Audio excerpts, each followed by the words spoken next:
Hi, today we listened to A Christmas Tragedy by Agatha Christie.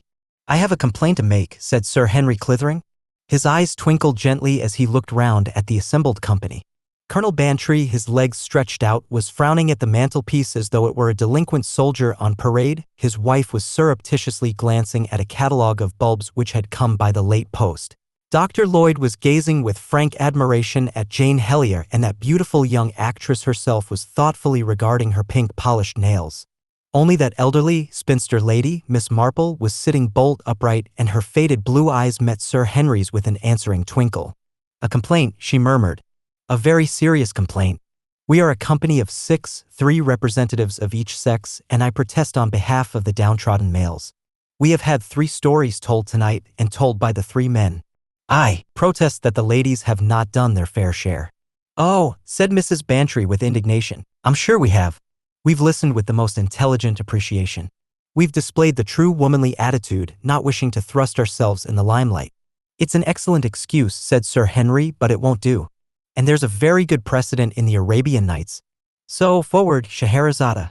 "Meaning me," said Mrs. Bantry. "But I don't know anything to tell. I've never been surrounded by blood or mystery." "I don't absolutely insist upon blood," said Sir Henry. "But I'm sure one of you 3 ladies has got a pet mystery. Come now, Miss Marple, the curious coincidence of the charwoman or the mystery of the mothers' meeting. Don't disappoint me in St. Mary Mead." Miss Marple shook her head. "Nothing that would interest you, Sir Henry. We have our little mysteries, of course. There was that gill of picked shrimps that disappeared so incomprehensibly, but that wouldn't interest you because it all turned out to be so trivial, though throwing a considerable light on human nature." "You have taught me to dote on human nature," said Sir Henry solemnly. "What about you, Miss Hellier?" asked Colonel Bantry. "You must have had some interesting experiences." "Yes, indeed," said Dr. Lloyd. "Me?" said Jane. "You mean you want me to tell you something that happened to me? Or to one of your friends," amended Sir Henry. "Oh," said Jane vaguely. "I don't think anything has ever happened to me. I mean, not that kind of thing. Flowers, of course, and queer messages, but that's just men, isn't it? I don't think." She paused and appeared lost in thought. "I see we shall have to have that epic of the shrimps," said Sir Henry. "Now then, Miss Marple. You're so fond of your joke, Sir Henry. The shrimps are only nonsense, but now I come to think of it, I do remember one incident, at least not exactly an incident, something very much more serious, a tragedy. And I was, in a way, mixed up in it, and for what I did, I have never had any regrets. No regrets at all. But it didn't happen in St. Mary Mead." "That disappoints me," said Sir Henry. "But I will endeavor to bear up. I knew we should not rely upon you in vain." He settled himself in the attitude of a listener. Miss Marple grew slightly pink. "I hope I shall be able to tell it properly," she said anxiously. "I fear I am very inclined to become rambling. One wanders from the point altogether without knowing that one is doing so. And it is so hard to remember each fact in its proper order. You must all bear with me if I tell my story badly. It happened a very long time ago now. As I say, it was not connected with St. Mary Mead. As a matter of fact, it had to do with a hydro." "Do you mean a seaplane?" asked Jane with wide eyes. "You wouldn't know, dear," said Mrs. Bantry, and explained. Her husband added his quota. "Beastly places, absolutely beastly. Got to get up early and drink filthy tasting water. Lot of old women sitting about. Ill-natured tittle-tattle." "God, when I think now, Arthur," said Mrs. Bantry placidly. "You know it did you all the good in the world. Lot of old women sitting round talking." "Scandal," grunted Colonel Bantry. "That I am afraid is true," said Miss Marple. "I myself, my dear Miss Marple," cried the Colonel, horrified. "I didn't mean for one moment," with pink cheeks and a little gesture of the hand. Miss Marple stopped him. "But it is true, Colonel Bantry. Only I should just like to say this. Let me recollect my thoughts. Yes. Talking scandal, as you say, well, it is done a good deal. And people are very down on it, especially young people. My nephew, who writes books, and very clever ones, I believe, has said some most scathing things about taking people's characters away without any kind of proof, and how wicked it is, and all that. But what I say is that none of these young people ever stop to think. They really don't examine the facts. Surely the whole crux of the matter is this: how often is tittle-tattle, as you call it, true? And I think if, as I say, they really examined the facts, they would find that it was true 9 times out of 10. That's really just what makes people so annoyed about it." "The inspired guess," said Sir Henry. "No, not that at all. It's really a matter of practice and experience. An Egyptologist, so I've heard, if you show him one of those curious little beetles, can tell you by the look and the feel of the thing what date BC it is, or if it's a Birmingham imitation. And he can't always give a definite rule for doing so. He just knows. His life has been spent handling such things.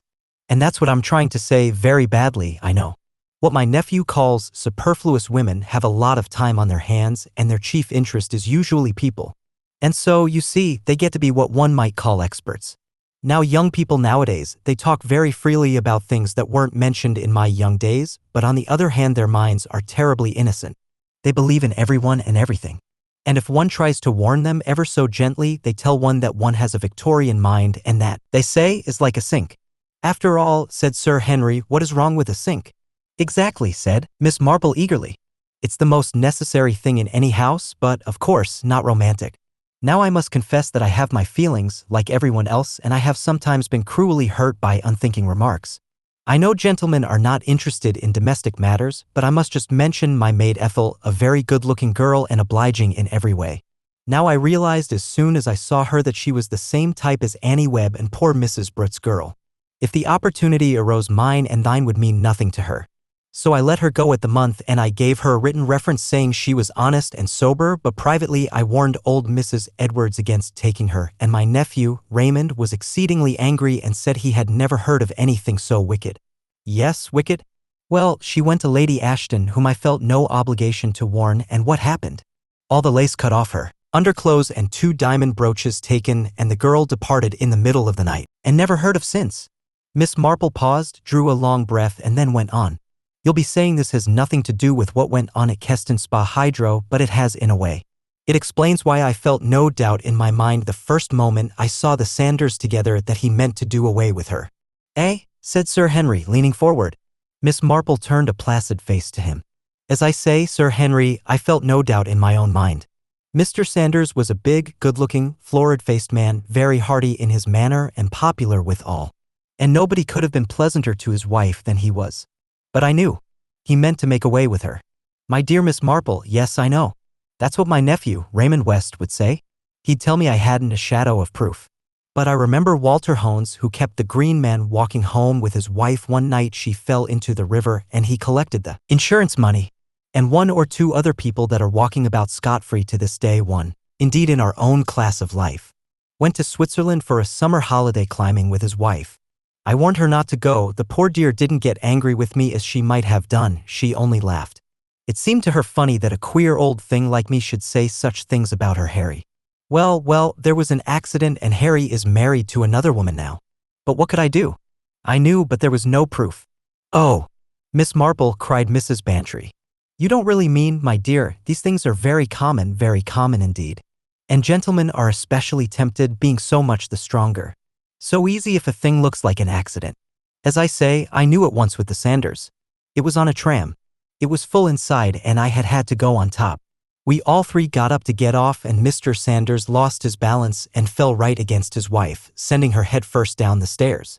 Fortunately, the conductor was a very strong young man and caught her. But surely that must have been an accident. Of course it was an accident, nothing could have looked more accidental. But Mr. Sanders had been in the merchant service, so he told me, and a man who can keep his balance on a nasty tilting boat doesn't lose it on top of a tram if an old woman like me doesn't. Don't tell me. At any rate, we can take it that you made up your mind, Miss Marple, said Sir Henry. Made it up then and there. The old lady nodded. I was sure enough, and another incident in crossing the street not long afterwards made me surer still. Now I ask you, what could I do, Sir Henry? Here was a nice, contented, happy little married woman shortly going to be murdered. My dear lady, you take my breath away. That's because, like most people nowadays, you won't face facts. You prefer to think such a thing couldn't be. But it was so, and I knew it. But one is so sadly handicapped. I couldn't, for instance, go to the police. And to warn the young woman would, I could see, be useless. She was devoted to the man. I just made it my business to find out as much as I could about them. One has a lot of opportunities doing one's needlework round the fire. Mrs. Sanders, Gladys, her name was only too willing to talk. It seems they had not been married very long. Her husband had some property that was coming to him, but for the moment they were very badly off. In fact, they were living on her little income. One has heard the tale before. She bemoaned the fact that she could not touch the capital.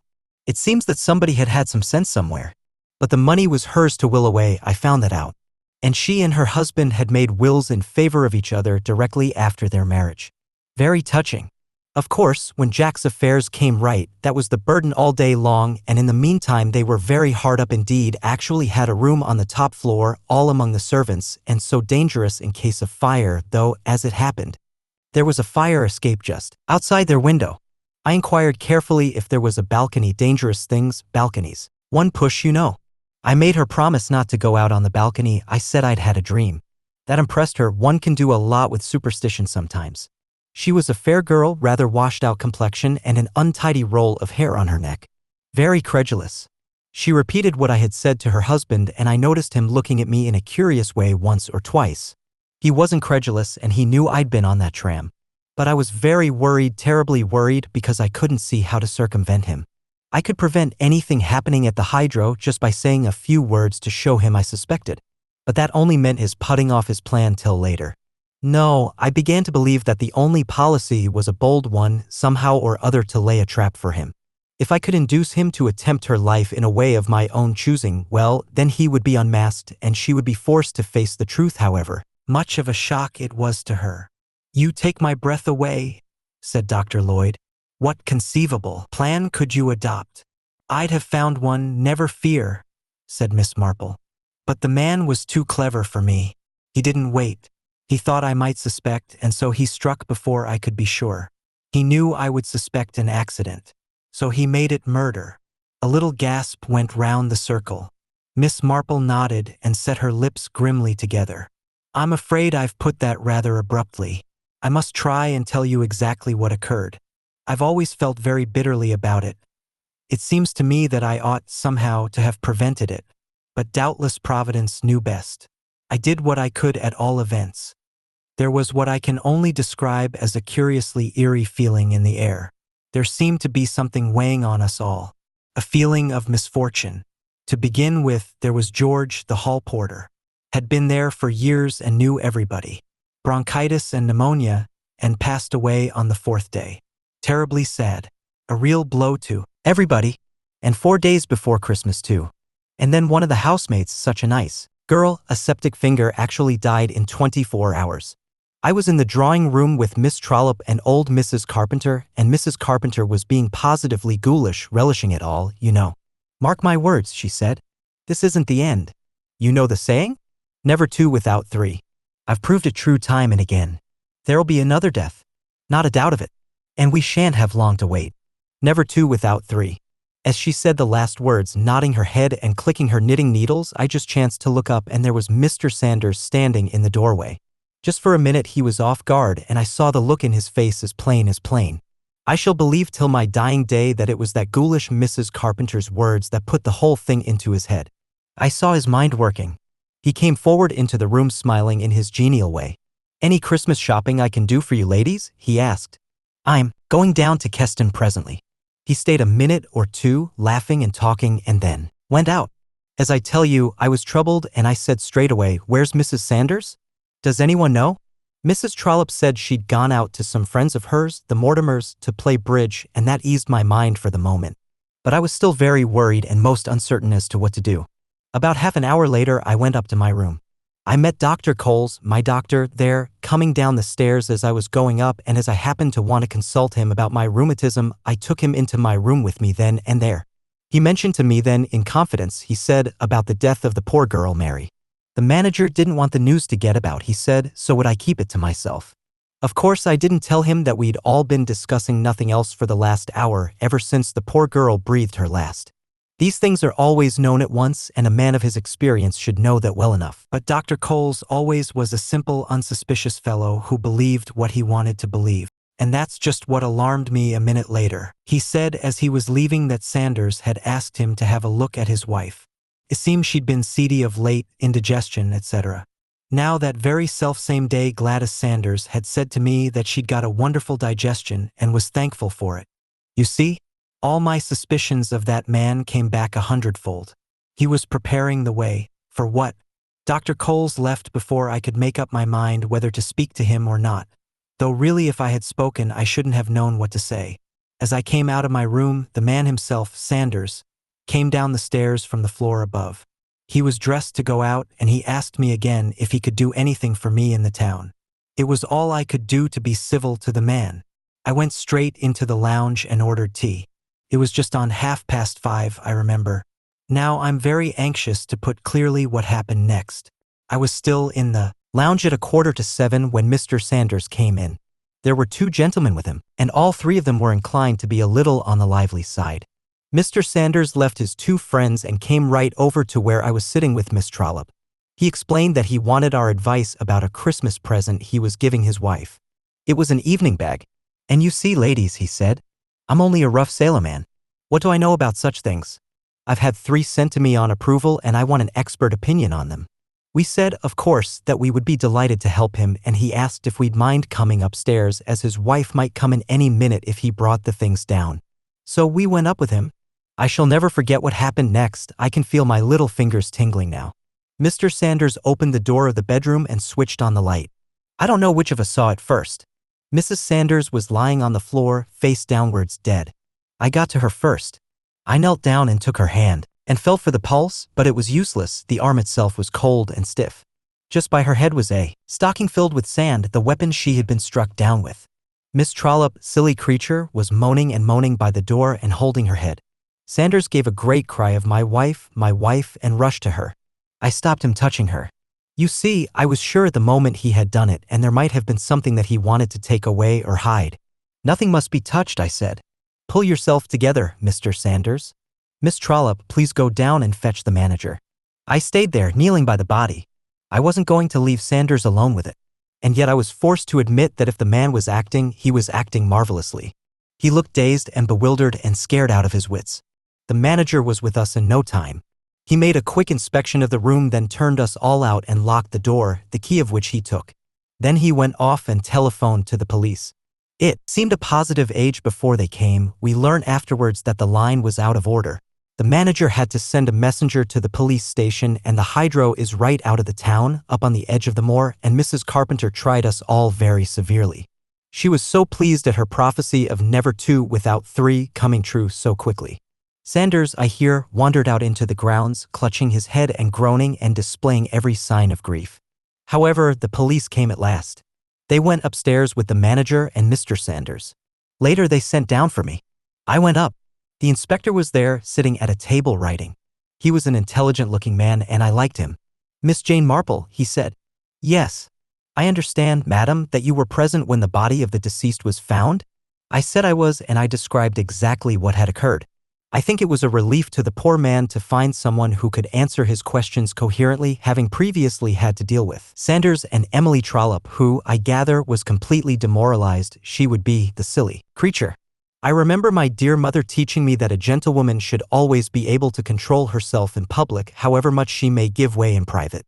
An admirable maxim, said Sir Henry gravely. When I had finished, the inspector said, Thank you, madam. Now I'm afraid I must ask you just to look at the body once more. Is that exactly the position in which it was lying when you entered the room? It hasn't been moved in any way. I explained that I had prevented Mr. Sanders from doing so, and the inspector nodded approval. The gentleman seems terribly upset, he remarked. He seems so, yes, I replied. I don't think I put any special emphasis on the seams, but the inspector looked at me rather keenly. So we can take it that the body is exactly as it was when found, he said. Except for the hat, yes, I replied. The inspector looked up sharply. What do you mean, the hat? I explained that the hat had been on poor Gladys's head, whereas now it was lying beside her. I thought, of course, that the police had done this. The inspector, however, denied it emphatically. Nothing had, as yet, been moved or touched. He stood looking down at that poor prone figure with a puzzled frown. Gladys was dressed in her outdoor clothes, a big dark red tweed coat with a gray fur collar.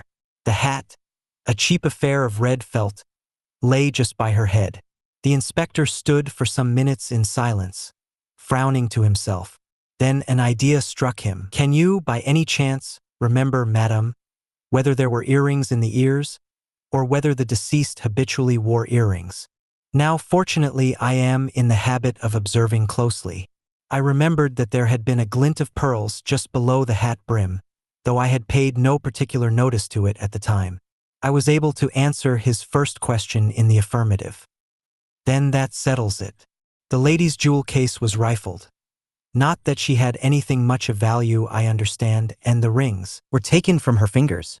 The murderer must have forgotten the earrings and come back for them after the murder was discovered. A cool customer. Or perhaps he stared round the room and said slowly he may have been concealed here in this room all the time. But I negatived that idea. I myself, I explained, had looked under the bed. And the manager had opened the doors of the wardrobe. There was nowhere else where a man could hide. It is true the hat cupboard was locked in the middle of the wardrobe, but as that was only a shallow affair with shelves, no one could have been concealed there. The inspector nodded his head slowly whilst I explained all this. "I'll take your word for it, madam," he said. "In that case, as I said before, he must have come back. A very cool customer. But the manager locked the door and took the key. That's nothing. The balcony and the fire escape, that's the way the thief came. Why, as likely as not, you actually disturbed him at work. He slips out of the window, and when you've all gone back, he comes and goes on with his business." "You are sure," I said, "that there was a thief?" He said drily, "Well, it looks like it, doesn't it?" But something in his tone satisfied me. I felt that he wouldn't take Mr. Sanders in the role of the bereaved widower too seriously. You see, I admit it frankly. I was absolutely under the opinion of what I believe our neighbors, the French, call the idée fixe. I knew that that man, Sanders, intended his wife to die. What I didn't allow for was that strange and fantastic thing, coincidence. My views about Mr. Sanders were, I was sure of it, absolutely right and true. The man was a scoundrel. But although his hypocritical assumptions of grief didn't deceive me for a minute, I do remember feeling at the time that his surprise and bewilderment were marvelously well done. They seemed absolutely natural, if you know what I mean. I must admit that after my conversation with the inspector, a curious feeling of doubt crept over me.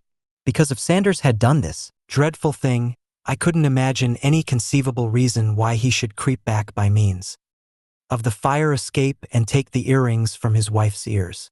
It wouldn't have been a sensible thing to do, and Sanders was such a very sensible man. That's just why I always felt he was so dangerous. Miss Marple looked round at her audience.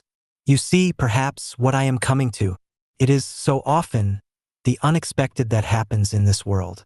I was so sure, and that, I think, was what blinded me. The result came as a shock to me, for it was proved, beyond any possible doubt, that Mr. Sanders could not possibly have committed the crime. A surprised gasp came from Mrs. Bantry. Miss Marple turned to her.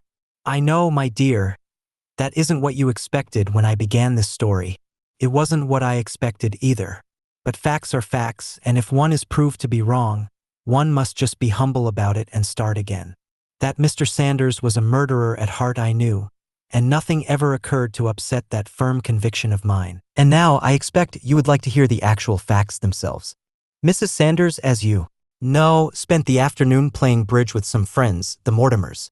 She left them at about 6:15. From her friend's house to the hydro was about 1/4 of an hour's walk, less if one hurried. She must have come in then about 6:30.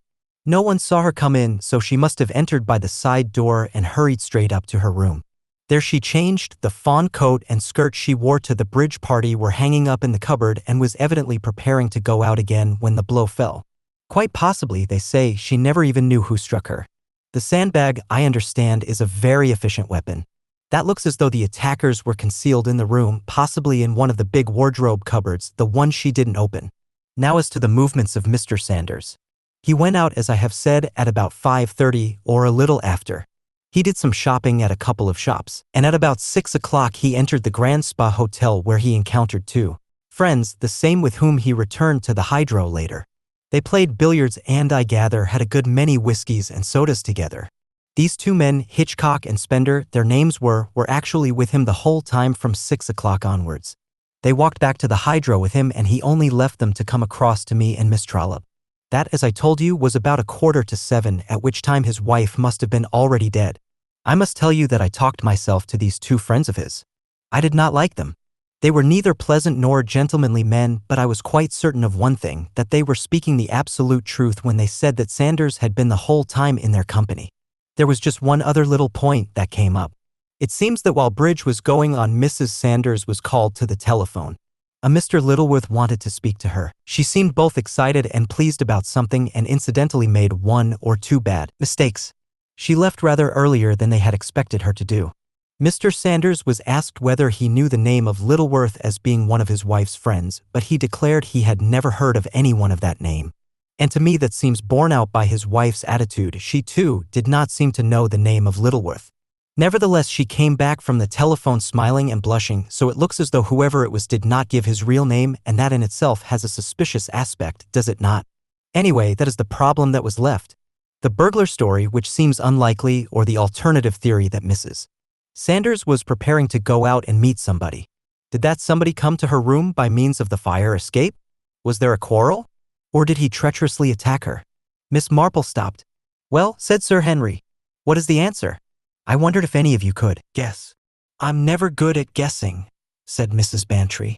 "It seems a pity that Sanders had such a wonderful alibi, but if it satisfied you, it must have been all right." Jane Hellier moved her beautiful head and asked a question. "Why?" she said. "Was the hat cupboard locked?" "How very clever of you, my dear," said Miss Marple, beaming. "That's just what I wondered myself, though the explanation was quite simple.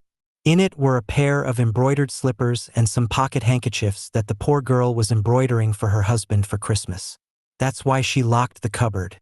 The key was found in her handbag." "Oh," said Jane. "Then it isn't very interesting after all." "Oh, but it is," said Miss Marple. "It's just the one really interesting thing, the thing that made all the murderer's plans go wrong." Everyone stared at the old lady. "I didn't see it myself for 2 days," said Miss Marple. "I puzzled and puzzled, and then suddenly there it was, all clear. I went to the inspector and asked him to try something, and he did." "What did you ask him to try?" "I asked him to fit that hat on the poor girl's head, and of course he couldn't. It wouldn't go on. It wasn't her hat, you see." Mrs. Bantry stared. "But it was on her head to begin with?" "Not on her EAD." Miss Marple stopped a moment to let her words sink in and then went on. "We took it for granted that it was poor Gladys's body there, but we never looked at the face. She was face downwards, remember, and the hat hid everything." "But she was killed?" "Yes, later. At the moment that we were telephoning to the police, Gladys Sanders was alive and well."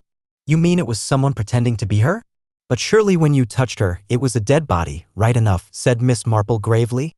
"But dash it all," said Colonel Bantry, "you can't get hold of dead bodies right and left. What did they do with the first corpse afterwards?" "He put it back," said Miss Marple. "It was a wicked idea, but a very clever one. It was our talk in the drawing room that put it into his head. The body of poor Mary, the housemaid, why not use it? Remember, the Sanders room was up amongst the servants' quarters. Mary's room was 2 doors off. The undertakers wouldn't come till after dark. He counted on that.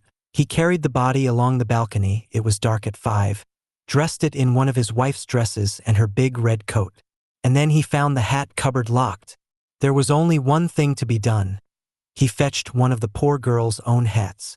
No one would notice. He put the sandbag down beside her. Then he went off to establish his alibi. He telephoned to his wife, calling himself Mr. Littleworth. I don't know what he said to her. She was a credulous girl, as I said just now. But he got her to leave the bridge party early and not to go back to the hydro, and arranged with her to meet him in the grounds of the hydro near the fire escape at 7 o'clock. He probably told her he had some surprise for her. He returns to the hydro with his friends and arranges that Miss Trollope and I shall discover the crime with him. He even pretends to turn the body over, and I stop him. Then the police are sent for and he staggers out into the grounds. Nobody asked him for an alibi after the crime. He meets his wife, takes her up the fire escape, they enter their room. Perhaps he has already told her some story about the body. She stoops over it and he picks up his sandbag and strikes. Oh dear, it makes me sick to think of even now. Then quickly he strips off her coat and skirt, hangs them up and dresses her in the clothes from the other body. But the hat won't go on. Mary's head is shingled. Gladys Sanders, as I say, had a great bun of hair. He is forced to leave it beside the body and hope no one will notice. Then he carries poor Mary's body back to her own room and arranges it decorously once more. It seems incredible, said Dr. Lloyd. The risks he took. The police might have arrived too soon. You remember the line was out of order, said Miss Marple. That was a piece of his work. He couldn't afford to have the police on the spot too soon. When they did come, they spent some time in the manager's office before going up to the bedroom. That was the weakest point, the chance that someone might notice the difference between a body that had been dead 2 hours and one that had been dead just over half an hour. But he counted on the fact that the people who first discovered the crime would have no expert knowledge. Dr. Lloyd nodded. The crime would be supposed to have been committed about 6:45 or thereabouts, I suppose, he said.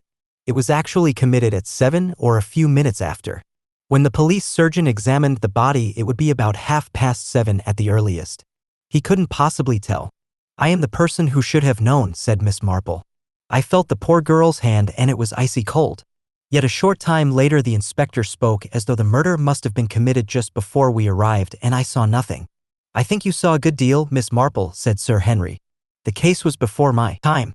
I don't even remember hearing of it. What happened? Sanders was hanged, said Miss Marple crisply. And a good job too. I have never regretted my part in bringing that man to justice. I've no patience with modern humanitarian scruples about capital punishment. Her stern face softened. But I have often reproached myself bitterly with failing to save the life of that poor girl. But who would have listened to an old woman jumping to conclusions? Well, who knows? Perhaps it was better for her to die while life was still happy than it would have been for her to live on, unhappy and disillusioned, in a world that would have seemed suddenly horrible. She loved that scoundrel and trusted him. She never found him out. Well, then, said Jane Hellier, she was all right? Quite all right? I wish she stopped. Miss Marple looked at the famous, the beautiful, the successful Jane Hellier and nodded her head gently. I see, my dear, she said very gently. I see. It will be a huge help if you would subscribe to my channel. Thank you.